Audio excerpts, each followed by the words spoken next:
£1 million on either its Livingston site or its Californian plant.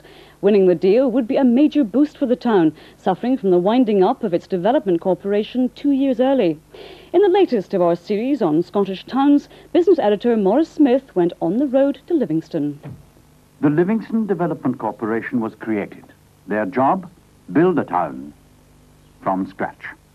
Scotland's 5 new towns were the creation of a post-war dream. Families, many of them from the city slums, were offered a brave new world. Planners in Livingston, the last of the 5 towns, claimed they would learn from the mistakes of the past.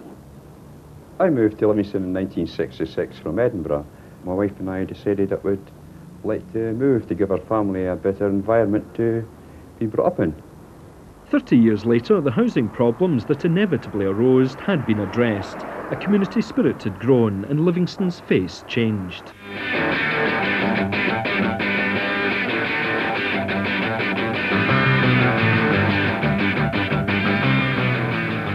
New towns became synonymous with social alienation and lack of amenities. In Craigshill, the first Livingston scheme, locals learned the power of community politics. All rummage. Craigsfarm Centre has become a symbol of that experience. Upstairs in a studio above the nearly new shop, children learn to dance.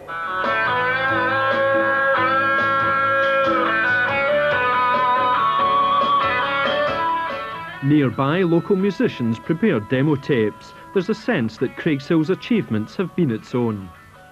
In Livingston, it's really the people have been the main thing. I mean, it's not, and it's something you don't want to lose. You don't want the town to lose its identity. The communities in Livingston have been very good at using their own initiative and doing things themselves.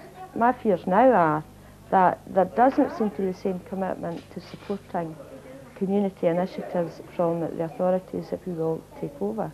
The majority of my married life and my children's lives, so to speak, have been involved in the town. And so Livingston, I feel, is ourselves.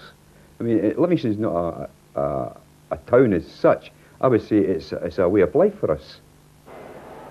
The completion of the final phase of Arminvale Shopping Centre will be an important boost to the town's realisation of its maturity. Livingston's population is just more than 40,000, with an average age of 29.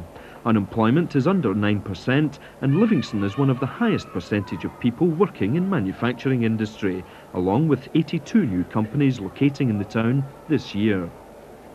We've now reached a stage where there's almost 700 companies in Livingston. Jim Pollock's the man responsible for Livingston's claim to be capital of Scotland's Silicon Glen.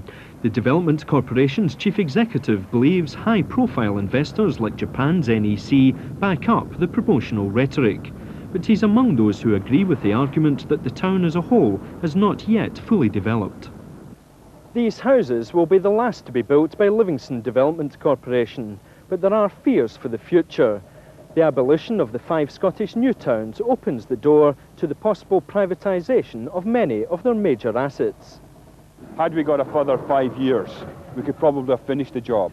I think we'd have to admit there are gaps which we're hoping to plug, but with just over 2 years left, it's going to be very difficult. We're running at 100 miles an hour, and we'll probably hit the buffers at 100 miles an hour, but in an ideal world, a further 5 years would have suited us fine. When you consider that we in the community, in theory, own the town, nothing is coming our way.